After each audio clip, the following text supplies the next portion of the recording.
What is going on, guys? Boy Joey 672 coming to you guys with a video right now. So I want to go over my top 4 problems with the Philadelphia Eagles. Now, I don't know if I'm going to monetize this video because I'm pretty mad. I'm pretty pissed off. And there's a lot of Eagles fans out there that really pissed me off the other day, making up excuses for this team, making up, oh, it's only a game. There's something going on. The Washington football team took advantage of our mistakes, and they capitalized on every single one, okay? So I'm going to go through my top 4 problems. Obviously, there would have been 5, but I kind of put 2 together, so it kind of was in the same thing. So I want to go over the player usage and just player management of this game, okay? Deshaun Jackson, 54% of the snaps. J.J. Arcega-Whiteside was in 28 snaps, didn't get one ball thrown towards his way, okay? I don't know what they're doing. Obviously, the offensive line, I'm not blaming that because we had to switch guys. We had no choice because Jack Driscoll got out of the game, which Jack Driscoll actually played really well. There was a very couple times he screwed up, but he missed some blocking assignments. 4 or 5 of these sacks from this game from the Washington football team, because they won't tell you because they're just stupid. 4 or 5 of these sacks is from blown assignments, literally. A linebacker came in like it was nothing. Chase Young came in like it was nothing. Kerrigan came in unblocked. Okay, there was at least 4 to 5 sacks that were literally unblocked sacks. Pretty damn much. Okay? The chipping was horrible. Jason Peters played horrible. Kelsey got blown out. Samalo probably did the best out of everybody, to be honest. But the whole offensive line as a whole did bad. Okay? So we couldn't do much there because we just had to put our hands together and pray that nothing else was going to happen. Okay? Now, going to just... You work some double tie-in sets. The first quarter was good. Zach Ertz, Dallas Goedert got a lot of big plays. It was exciting. Jalen Reagor got a big, long play. It was exciting. We know that now Jalen Reagor is a burner on this team, is something special, so I'm glad. But we got away from the tight ends. We literally got away from the whole entire offense. You know, I know Hightower had a drop. I don't really blame that. Whatever. He dropped the ball. It is what it is. His first game, I know he'll be better. Obviously, we didn't throw to him again. We did, but it was a pick, obviously, so couldn't do anything there. But the Washington football team capitalized on everything we did. Okay, and Washington football team, their fans are very happy. Congratulations, you beat us finally. And you know what?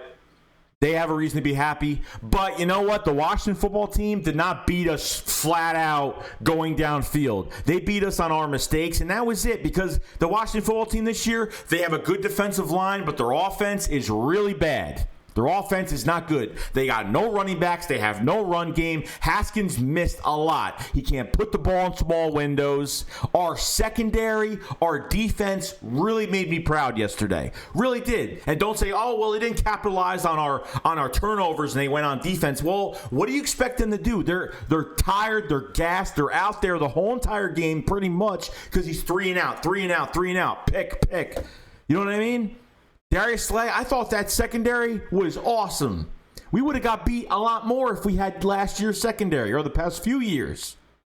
I was happy with this defense. Malik Jackson, Fletcher. I was happy with all of them. All these guys. Josh Sweat getting a strip sack. Like, I was really happy. This defense under Jim, I'm not even really worried about it. You know, Jalen Mills came in as a safety, made some tackles, came down.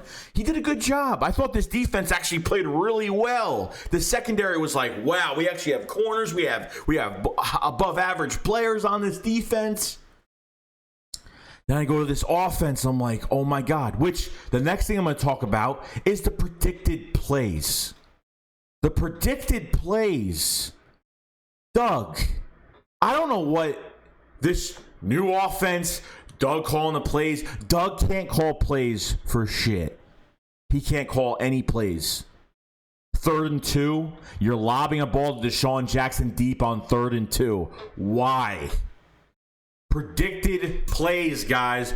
Oh, it's 3rd and 2, it's 4th and short, and we're just going to load the box up. We have all this speed. Remember, guys, we have all this speed, but they don't spread anybody out when it's 3rd and short, 4th and short if they want to go for it. But we're going to put everyone together, make it so obvious we're going to run right up the middle. They blitz pretty much their whole entire secondary into the middle of our offensive line, and we can't get anything.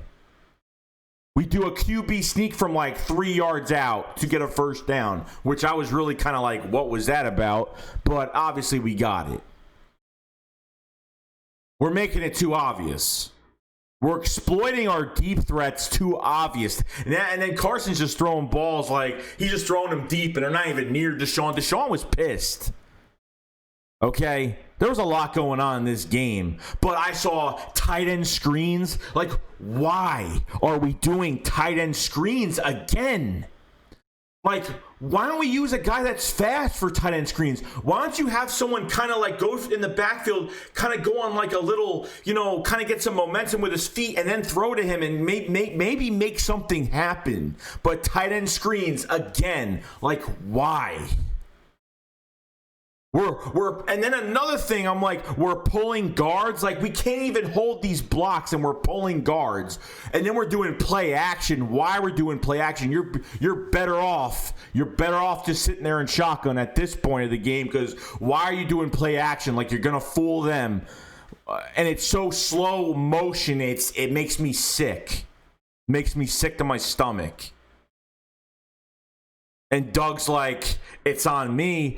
Oh, hell yeah. It's on you. It's on Carson Wentz. And that's it. Period. It's on Howie Roseman for not getting this team prepared for this first game. You know what? Brandon Brooks got hurt. Andre Dillard got hurt. But you know what? Lane Johnson tried playing, and he couldn't. He ran out there. He tried. His leg was a little wobbly. They said, all right, nah. Miles Sanders didn't even play. It was fine. I was fine with Miles Sanders. But when Lane went out, I was really worried. But Jack Driscoll actually had a pretty good day. Half of the sacks that the Washington football team got were pretty much non-assignment. Kerrigan got in there free. Chase Young got in there free. A linebacker got in there free. The chip blocks, they didn't have anyone chipping. The blocking was just horrendous. It was bad. It was bad. But they made it. I didn't see a play. I'm watching the Saints and the Tampa Bay Buccaneers, and I'm seeing all these different plays that the Saints are doing. I'm like, whoa, Wildcat. Oh, this one around the corner, around the end, reverse. I'm seeing all these different plays, and Doug just looks so like it's just so vanilla. It's just so plain. Something's got to be done here, because what offensive assistants are putting? I feel like Mike Groh. Is Mike Groh still here? Mike Groh, are you still here? Because I'm still getting that aura that Mike Groh is still in this offense right now. Okay? The last thing I want to talk about right now is Carson Wentz. I'm not happy with Carson Wentz. You want to talk to the realest Eagles fan in this fan base, especially on YouTube? It's me. It's me. Because I ain't sugarcoating anything, guys. Carson Wentz, I thought he was ready. I thought he was... Don't even tell me it was one game. Don't tell me to give him 2 more games. I'm tired of it. I'm tired of it. This guy hasn't been good since he's been injured. Period. The people I get season tickets for, this guy's been watching the Eagles for over 40 years. And he told me, he's like, I've seen so many quarterbacks in 35 years that have had 1 or 2 good seasons and become mediocre because of injury or just because. Other than what? Because he won the NFC East with practice squad players in a bad division last year, which was amazing, but come on now. Carson Wentz gets in his head. That Super Bowl screwed up his head, period. It did. He got us to the playoffs. Nick Foles finished it off. And that was it. But ever since Carson's injury that lingered for a year and a half, he hasn't been the same. Now, have we seen Carson play like this? Oh, 100%. But the problem is, it was worse. It was all game besides the first quarter. And there are Eagles fans, Eagles YouTubers, there are guys out there that are still defending this guy, saying that he's pro talent or he's like elite. This guy isn't close to elite from watching this. This guy's not elite. And you can't blame the offensive line, but the offensive line, there were a lot of times in this game where Wentz had time to throw the ball. He was inaccurate. He was throwing horrible post corner route, whatever the hell that was, that got picked off twice by Fabian Monroe and the other guy. You know what I mean? Like, look what happened with that. He threw 2 picks in the same spot. The offensive line is definitely to blame. Doug Peterson, his play calling is to blame. But the man of the hour, our franchise quarterback, that thank God he's not being paid a top 5 quarterback right now, Carson Wentz, hasn't been the same. He looks like, you could tell when he's flustered, you could tell when he's in his own head, and he literally just can't play the rest of the game. He literally is in his own head so much, he can't even throw. He missed Greg Ward on a slant. He missed Deshaun Jackson twice when he was open. He missed he missed Jalen Reagor at the end of the half where it would have been a touchdown. He literally beat the whole defense downfield on a go route and missed the ball. Threw over his head. And the one thing that Carson is just still, by some reason, you're already having a bad game, you're already getting destroyed and embarrassed, and you hold on to the football. You still hold on to the football. Why? The last play of the game when Kerrigan ripped it out of his hands. Literally, or when he threw it down and Kerrigan picked it up. Why are you, and now you decide after there's 10 million guys under your armpits and you're literally doing this the whole time, you decide to try to throw it on the ground. I mean, when you literally can't have any forward motion with your arm to throw it on the ground and you still do it. You know, it pisses me off. Carson Wentz has not been the fucking same since 2017. Since his injury, he has not been the same. I have always said this. I've always wondered this. It's time to really come out with it because he's got to show me a lot more than what this is. And people, I'll give him a couple games. Give me a break with the couple games. Give him a couple games. Okay? If Lane Johnson and Sanders come back next week, because I'm telling you right now, the LA Rams are no joke. They played hard. They didn't play well. Are they a great team? No, but they're productive. The Cowboys were productive yesterday. Okay? They were able to throw the ball. They were able to do things yesterday. Obviously, the offensive line is a huge problem for us, which was one of the reasons why we lost this game. But don't give me excuses about Carson Wentz. Don't do it. This comment section in this video, I'm not even touching it. I don't care what anyone has to say. This is strictly from me to you. I don't hate Carson Wentz. I love him as a player. I love him as a person. I want him to be elite and be one of the greatest quarterbacks the Eagles have ever had. The issue is it's not happening right now. The issue is when he's had time to throw the ball, he's looked like crap. When he's had time to throw the ball, he's just running with the ball aimlessly in his hand, not caring who's chasing him, trying to throw the ball. He's just trying to throw. He's trying to make whatever play he can make. He's got to stop doing that. And I didn't really watch the press conferences, but let me guess what Carson Wentz said. It's on me. It lands on me. Yeah, I'm hearing the same crap every time he screws up in a game. Every time. Okay? It's just annoying. And some of these Eagles YouTubers, some of these guys that supposedly tell the truth about this team have no idea what's going on right now. Have no idea. I would love to have a debate with somebody as I'm pissed off as much as I am right now about this team. I would love to get in a debate about Carson Wentz needs more. Give him 1 to 2 more games. Are you out of your mind? He hasn't been the same.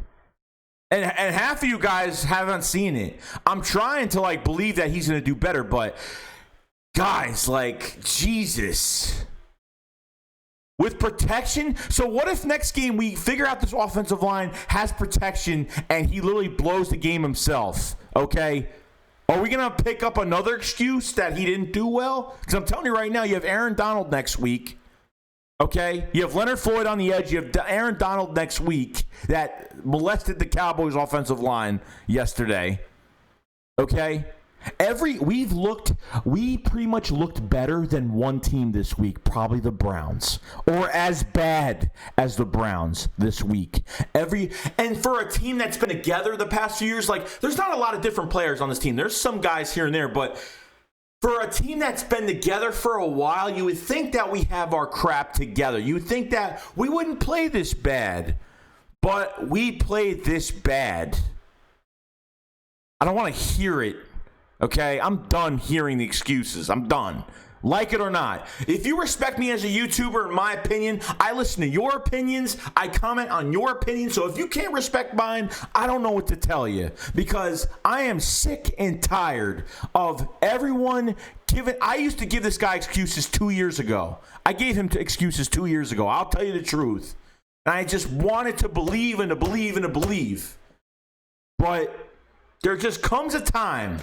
I'm not saying that I'm not believing in him now for the rest of the season, but guys, I'm just telling you, till this point, till this game right now, today, he has not been the same as a quarterback. He hasn't been the same. I don't want him to turn out to be one of these one-year greats and then becomes mediocre. I don't want that to happen. So, other than that, guys, that's pretty much it. I'm sorry if I pissed anyone off, but respect my opinion as I respect yours. And that's it. I will see you guys later. Shake Squad up. Fly, let's fly.